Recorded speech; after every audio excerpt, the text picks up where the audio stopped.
तो नमस्कार, जोहार, बहुत-बहुत स्वागत है आप सभी का हमारे यूट्यूब चैनल पे। दोस्तों आज की इस वीडियो में बात करेंगे यूजी सेमेस्टर 3 हिस्ट्री की। और इतिहास में आज हम लोग पढ़ने वाले दोस्तों त्रिपक्षीय संघर्ष। क्या है त्रिपक्षीय संघर्ष दोस्तों?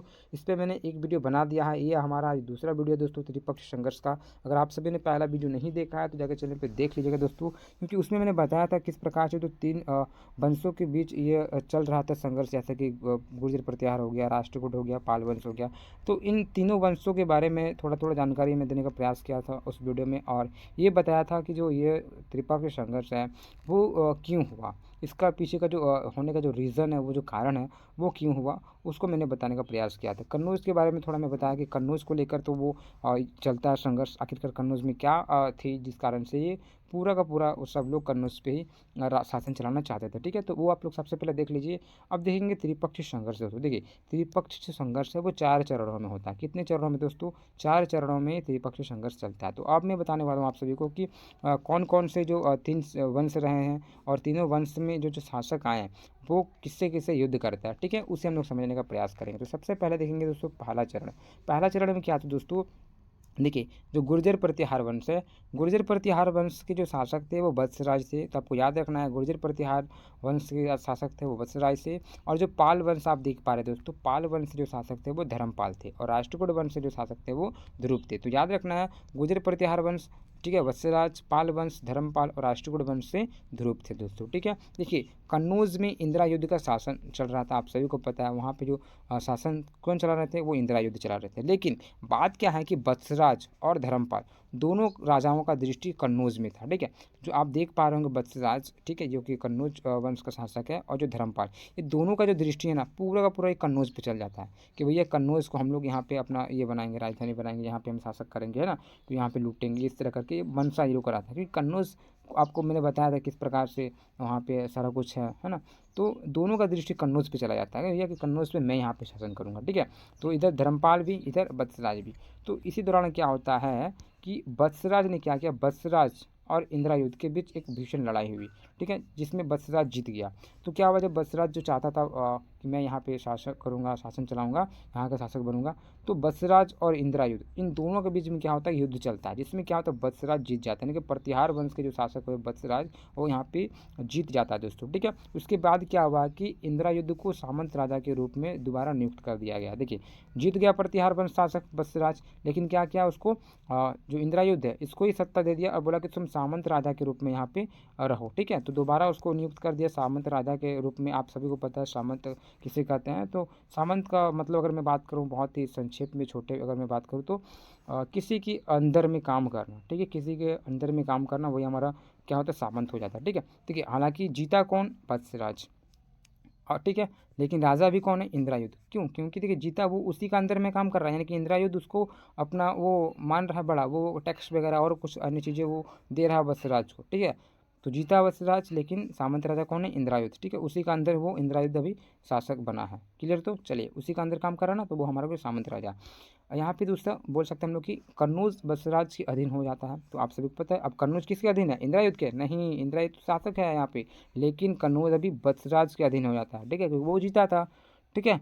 बस वो तो सिर्फ सामंत राजा के रूप में काम कर रहा ना, तो कन्नौज वत्सराज के अधीन हो जाता है। यह बात धर्मपाल को जब पता चला तब उसको अच्छा नहीं लगा। अब देखिए, यहाँ पे कन्नौज को लेकर तो दो शासक थे, एक तो आपका धर्मपाल, ठीक है, और वत्सराज। इन दोनों का मन में चल रहा था कि भैया कन्नौज को तो मैं ही यहाँ पे चलाऊँगा, मेरा ही यहाँ पे शासन होना चाहिए। तो जीता कौन, वत्सराज जीत गया। लेकिन जब ये बात धर्मपाल को पता चला ना, तो उसको अच्छा नहीं लगा, बहुत बुरा लगने लगा। भैया ऐसे कैसे हो गया, वत्सराज वहाँ पे राजा करेगा?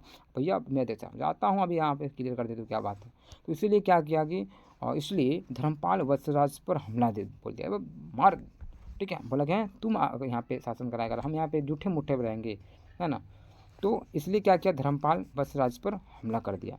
ठीक है? धड़ाक से हमला कर दिया, और युद्ध इस प्रकार से युद्ध धर्मपाल जीत जाता है और वत्सराज हार जाता है। तो जब इस प्रकार से क्या होता है कि धर्मपाल बोलता है, हाँ तुम वहाँ पे शासन करेगा, तो दो मारो मारो, मार दिया यहाँ पे, और युद्ध हो जाता है। और जैसे युद्ध होता है वहाँ पे जीत जाता है कौन, दोस्तों, धर्मपाल।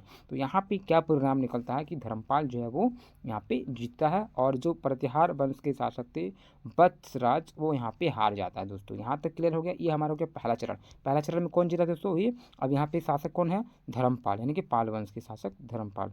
क्लियर? तो अब आते हैं दूसरा स्टेप। दूसरा जो चरण है दोस्तों, दूसरे चरण में आप याद रखिएगा जो गुर्जर प्रतिहार वंश है, अभी गुर्जर प्रतिहार वंश में जो शासक है वो है नागभट्ट द्वितीय। ठीक है, नाम याद रखिए दोस्तों, नागभट्ट द्वितीय। और जो पाल वंश देख पा रहे होंगे, पाल वंश का जो यहाँ पे शासक है वो धर्मपाल है। और जो राष्ट्रकूट वंश दोस्तों, और इस राष्ट्रकूट वंश के जो शासक है वो गोविंद द्वितीय दोस्तों। ठीक है, तो आपको याद रखना है। और गुर्जर प्रतिहार वंश दोस्तों नागभट्ट द्वितीय, और जो पाल वंश देख पा रहे हैं, पाल वंश से धर्मपाल, और राष्ट्रकूट वंश से गोविंद द्वितीय दोस्तों। ठीक है, इस प्रकार से हो गया दोस्तों। देखिए कन्नौज में तो ठीक है, चक्रा युद्ध सामंत राजा के रूप में काम कर रहे थे। ऐसे अभी जीता कौन दोस्तों, धर्मपाल जीता। कौन जीता था, धर्मपाल जीता। लेकिन जो शासन चला रहे थे वो अभी सामंत राजा के रूप में चक्रा युद्ध चला रहे थे दोस्तों। ठीक है, तो पाल वंशों का यहाँ पर शासक चल रहा था, लेकिन सामंत राजा चक्रा युद्ध यहाँ पे उस समय शासन कर रहे थे दोस्तों। ठीक है, देखिए राष्ट्रकूट वंश के शासक गोविंद तृतीय, जो गोविंद थर्ड है दोस्तों, उन्होंने क्या किया कि कन्नौज पर आक्रमण किया, और इस पर वो सफलता भी प्राप्त की, लेकिन वो वापस लौट गए। क्या हुआ कि जब राष्ट्रकूट वंश को पता चला कि कन्नौज को हमको लूटना चाहिए, तो जो गोविंद तृतीय है, ठीक है, गोविंद तृतीय ने कन्नौज पर आक्रमण किया, और आक्रमण करने के बाद वो वहाँ पे जीता, वो सफल भी रहे, लेकिन फिर वो क्या हुआ, वो वापस लौट गए। ठीक है, चलिए, किंतु कन्नौज में शासन है ना, पाल वंश के शासक धर्मपाल को ही हाथों सब थोप दिया, तभी हाथों में उसको छोड़ दिया दोस्तों। ठीक है, तो क्या हुआ कि वहाँ पे गया वो, और वहाँ पे जाने के बाद जीता, परंतु क्या हुआ, किंतु वो पाल वंश के शासक धर्मपाल के ही हाथों थी, है ना। अब वो आ गया लौट के, तो वहाँ पे क्या करेगा, लौट के आ गया, तो पाल वंश के जो जो शासक थे धर्मपाल, वही यहाँ पे चला रहा था, उसी का यहाँ पे सत्ता था दोस्तों। यहाँ तक क्लियर हो गया। अभी तक अभी कौन है, धर्मपाल के ही अधीन है वो कन्नौज। फिर क्या हुआ कि नागभट्ट तृतीय, सॉरी नागभट्ट द्वितीय, ठीक है, नागभट्ट सेकंड ने क्या किया, पाल वंश पर फिर से हमला बोल दिया। ठीक है, इसमें पाल हार जाते हैं। फिर गुर्जर प्रतिहार वंश का एक शासक आता है जिसका नाम होता है नागभट्ट द्वितीय दोस्तों। ठीक है, तो नागभट्ट द्वितीय ने क्या किया, फिर से पाल वंश पर हमला कर दिया। इसमें पाल वंश फिर से हार जाता है दोस्तों, और गुर्जर प्रतिहार वंश फिर से जीत जाता है, और कन्नौज पर गुर्जरों का भी शासन यहाँ पे चलने लगता है दोस्तों। ठीक है, तो गुर्जर प्रतिहार वंश जो है अब वो सत्ता में आ गया दोस्तों। अब इसका यहाँ पे समय काल आ गया है, और यहाँ पे वो शासक बन गया दोस्तों। ठीक है, अब कन्नौज जो है वो पूरा का पूरा गुर्जरों के हाथ में आ गया दोस्तों। क्लियर, तो ये हो गया हमारा सेकंड स्टेप। तो फर्स्ट स्टेप पे मैंने क्या बताया आप सभी को, जो पहला हमारा चरण था दोस्तों, यहाँ पे एक बार देखने का प्रयास कीजिए। यहाँ पे आपको मैंने बताया कि वो कन्नौज पे बसराज का अधीन हो गया दोस्तों। ठीक है, फिर धर्मपाल यहाँ पे युद्ध किया दोस्तों। अब इस तरह से करते करते करते करते क्या हुआ कि जो धर्मपाल है वो जीत जाता है, और धर्मपाल जीत जाता है, यानी कि पाल वंश का शासन चल रहा था। दूसरा स्टेप में वही मैंने बताया कि अब यहाँ पे गुर्जर प्रतिहार वंश जीत जाता है, और यहाँ पे गुर्जर जो है ना, गुर्जर वंश का वो शासन चल रहा था दोस्तों। यहाँ तक क्लियर हो गया। अब आते हैं तीसरा चरण। तीसरा चरण में क्या होता है ना कि यहाँ पे जो गुर्जर प्रतिहार वंश है, यहाँ से दो एक शासक है जिसका नाम है मिहिर भोज। बहुत ही महान शासक माने जाते हैं गुर्जर प्रतिहार वंश का मिहिर भोज। तो यहाँ पे मिहिर भोज शासन चला रहे थे दोस्तों। और जो पाल वंश हो गया दोस्तों, पाल वंश का एक शासक है जिसका नाम है देवपाल। एक राष्ट्रकूट वंश दोस्तों, और इस राष्ट्रकूट वंश के जो शासक है जिसका नाम होता है अमोघ वर्ष दोस्तों। ठीक है, अमोघ वर्ष, अमोघ वर्ष है।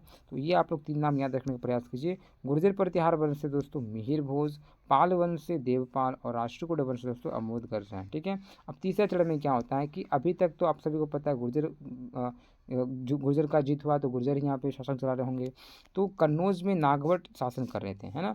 तो नागभट्ट जो आप देख पा रहे हो, नागभट्ट द्वितीय, नागभट्ट तो गुर्जर प्रतिहार वंश का शासक था, तो बस नागभट्ट द्वितीय का शासन चल रहा था। तो पाल वंश और गुर्जर प्रतिहार वंश के बीच फिर से युद्ध हो जाता है। देखिए जो पाल वंश है, ये पाल वंश और जो गुर्जर प्रतिहार वंश है, इन दोनों के बीच में फिर से युद्ध हो जाता है दोस्तों। फिर दोनों ने ही क्या किया, अपने अभिलेखों में ये बताया है कि दोनों ही विजय हुआ है ना। तो दोनों ने अपने अभिलेख में अपने आप को विजय बताया, लेकिन इतिहासकारों का मानना है कि शायद दोनों युद्ध में जीते होंगे एक एक बार करके। तो देखिए यहाँ पे जो पाल वंश है वो कहते हैं कि हम यहाँ पे जीते हैं, और जो प्रतिहार वंश है वो बोलता है कि मैं यहाँ पे जीता हूँ। तो कहीं ना कहीं इतिहासकार मानते हैं कि हाँ, अगर जीता होगा तो एक बार ये जीता होगा, एक बार ये जीता होगा। ठीक है, तो इस प्रकार से ही मान के चलते हैं। तो एक एक बार दोनों जीते होंगे दोस्तों, इस प्रकार से आप बोल सकते हो। नेक्स्ट देखते हैं दोस्तों, पाल वंश से जो शासक थे वो देवपाल थे, है ना। और जो गुर्जर प्रतिहार वंश से थे वो मिहिर भोज थे दोस्तों। ठीक है, और जो राष्ट्रकूट वंश से थे तो वो अमोद वर्ष। तो आप सभी को पता है, मैंने ऊपर बताया दोस्तों, अमोद वर्ष को युद्ध में कोई रुचि नहीं थी। जो थर्ड, जो यहाँ पे आप लोग देख रहे हैं, जो राष्ट्रकूट वंश है, ये इसका जो शासक है जिसका नाम है अमोद वर्ष, इसको युद्ध उद्ध से कोई इंटरेस्ट नहीं, कोई मजा नहीं कि युद्ध उद्ध ऐसा होना चाहिए, वैसा करना है ना। देवपाल जो है ना, पाल वंश का अंतिम शासक माना जाता है। और जो जो देवपाल हुए वो जो पाल वंश है उसका अंतिम शासक था दोस्तों। इसलिए क्या होता है कि पाल वंश का पतन हो गया था, इसलिए त्रिपक्षीय संघर्ष अब द्विपक्षीय संघर्ष बन के रह गया। जैसे कि अब मैंने आपको बताया कि 3 पक्षीय जैसे गुर्जर प्रतिहार वंश, पाल वंश और राष्ट्रकूट वंश। तो आपको मैंने यहाँ पे क्या बताया कि जो देवपाल है वो पाल वंश का अंतिम शासक रह गया। अब यहाँ पे जो अंतिम शासक जब समाप्त हो जाता है तो वो जो वो है वो वंश वो समाप्त हो जाएगा दोस्तों। तो अब 2 ही वंश यहाँ पे बचता है। एक तो आपका बच जाता है दोस्तों प्रतिहार वंश और दूसरा राष्ट्रकूट वंश। तो यहाँ पे पाल वंश कहीं ना कहीं यहाँ पे समाप्त हो गया। अब ये जो त्रिपक्षीय संघर्ष है वो अब द्विपक्षीय संघर्ष बन के रह गया दोस्तों। ठीक है, तो यहाँ तक हुआ हमारा तीसरा चरण देख लिया हम लोग जो ये संघर्ष चल रहा था उसका, त्रिपक्षीय संघर्ष का तीसरा चरण। अब हम लोग चौथा चरण देखने का प्रयास करेंगे और चौथा चरण में जो चलता है वो अब द्विपक्षीय संघर्ष हो गया। ये जो त्रिपक्षीय संघर्ष है वो अब द्विपक्षीय संघर्ष हो गया है, क्योंकि यहाँ पे जो गुर्जर प्रतिहार वंश है यहाँ से महिपाल हो जाते हैं और जो राष्ट्रकूट वंश है यहाँ पे इंद्र तृतीय यानी कि इंद्र थर्ड हो जाते हैं दोस्तों। ठीक है, क्योंकि पाल वंश का वहाँ पे अंत हो गया दोस्तों। तो देखिए गुर्जर प्रतिहार वंश है दोस्तों महिपाल और जो राष्ट्रकूट वंश है यहाँ पे इंद्र तृतीय होते दोस्तों। दोस्तों कन्नौज में मिहिर भोज शासन कर रहे थे। मिहिर भोज बोले तो ये आपका महिपाल के ही शासन से थे। ठीक है, यानी कि गुर्जर प्रतिहार वंश के शासक था दोस्तों महिपाल और ठीक है मिहिर भोज दोनों एक ही वंश से थे, यानी कि दोनों गुर्जर प्रतिहार वंश से थे दोस्तों। ठीक है, राष्ट्रकूट वंश के शासक इंद्र तृतीय ने गुर्जर प्रतिहार वंश का हमला किया। तो यह क्या हुआ कि इंद्र तृतीय है जो राष्ट्रकूट वंश है, जो नीचे वाला साइड का आप लोग देखते होंगे ये एरिया, तो वो ऊपर पे वो आक्रमण कर देते थे। ठीक है, और इंद्र तृतीय कन्नौज को लूटकर वो दक्कन में चला गया। वो गया कहाँ गया, ऊपर तरफ गया, वो युद्ध किया। युद्ध करने के बाद ये जाता है लूट के फिर वापस आ जाता है। तो इस प्रकार से क्या हुआ कि ये गया वहाँ पे, ठीक है, ये ऊपर गया फिर उठ के लेट के लेके आया वापस।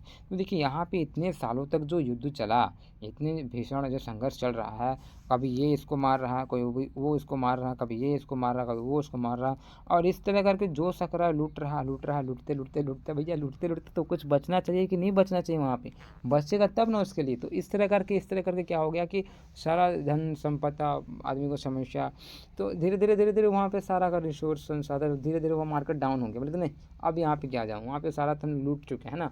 तो इस तरह करके जो कन्नौज आप देख पा रहे होंगे, कन्नौज को कहीं का नहीं छोड़ा। ठीक है, उसको साधारण एकदम नॉर्मल सब वो स्थान बना के रख दिया। तो अब इंटरेस्ट सबका घट गया, बेटा कितना कन्नौज के लिए युद्ध करेंगे, कुछ है भी नहीं। तो देखिए क्या कर रहा था, नीचे से राष्ट्रकूट लोग जा रहे थे ऊपर, ऊपर से लूट उठ के फिर आ जा रहे थे। कभी ये इसके लिए लड़ रहा था, कभी वो इसके लिए लड़ रहा था। सब कन्नौज के लिए यहाँ पे 3-4 स्टेप मैंने बताया कि किस प्रकार से वो युद्ध चला और संघर्ष चला, और कहीं ना कहीं कन्नौज एक नॉर्मल सा बन के रह गया दोस्तों। ठीक है, तो ये हमारा था त्रिपक्षीय संघर्ष का ये सेकंड वीडियो। पहला वीडियो आप नहीं देखे तो देख लीजिए दोस्तों। और त्रिपक्षीय संघर्ष को लेकर और एक वीडियो में लाना चाहता हूँ जो कि आपके परीक्षा के दृष्टिकोण से बहुत ही ज़्यादा महत्वपूर्ण है, क्योंकि वहाँ से प्रश्न बन सकते हैं। जैसे कि वहाँ पे प्रश्न पूछा जा सकता है कि जो त्रिपक्षीय संघर्ष है तो त्रिपक्षीय संघर्ष का कारण बताएं, क्योंकि कारण आपका 5 नंबर के लिए भी आ सकता है। ठीक है, तो वो जो मैंने बताया आप सभी को पहला कारण, तो वो मैंने बताया वो शॉर्ट बहुत ही संक्षिप्त में बताया कि ऐसा ऐसा ऐसा। जैसे कि आज मैंने आपको यहाँ पे त्रिपक्षीय संघर्ष में प्रतिहार वंश के बारे में बताया, गुर्जर प्रतिहार वंश बताया, राष्ट्रकूट बताया, पाल वंश बताया। तो इसके बारे में हम बताया थोड़ा थोड़ा, मैंने बताया कि ये राजा है, ये ऐसे शासन की। लेकिन इसके बाद भी आपको गुर्जर प्रतिहार पढ़ लेना है, क्योंकि इस पर मैंने वीडियो बनाया, उसे देख लीजिए। राष्ट्रकूट को भी आप थोड़ा डीप से पढ़ लेना, पाल को भी थोड़ा डीप से पढ़ लेना। ठीक है, तो प्रत्येक वंश के बारे में एक एक करके वीडियो में बना दूंगा, उसे आप लोग देख लीजिएगा। तो प्रतिहार का बन गया है, बचा राष्ट्रकूट और पाल वंश, इसे भी मैं बना दूंगा दोस्तों। ठीक है, तो वो टेंशन नहीं है। आप कमेंट करके ये बताइए कि जो त्रिपक्षीय संघर्ष है, त्रिपक्षीय संघर्ष का जो कारण है, ठीक है, वो उस पर मैं वीडियो बनाऊं या ना बनाऊं। ठीक है, क्योंकि वहाँ से वो प्रश्न बनेंगे। तो वो आप मुझे कमेंट करके बताइए कि जो त्रिपक्षीय संघर्ष है इस पर आप एक स्पेशल वीडियो बनाइए, जिसमें ये बताया जाएगा कि जो त्रिपक्षीय संघर्ष है उसके जो कारण है वो क्या है, होने का जो कारण क्या है दोस्तों। ठीक है, तो वो आप लोग फटाफट कमेंट कीजिए दोस्तों कमेंट बॉक्स में। और जितने भी छात्र छात्र हैं चैनल को सब्सक्राइब करें, और पुराने छात्र छात्र हैं अपने मित्रों को शेयर करें दोस्तों। ठीक है, इसी प्रकार से अच्छे से पढ़िए, ध्यान से रहिए दोस्तों। किसी वीडियो में मिलते हैं। जय हिंद, जय भारत।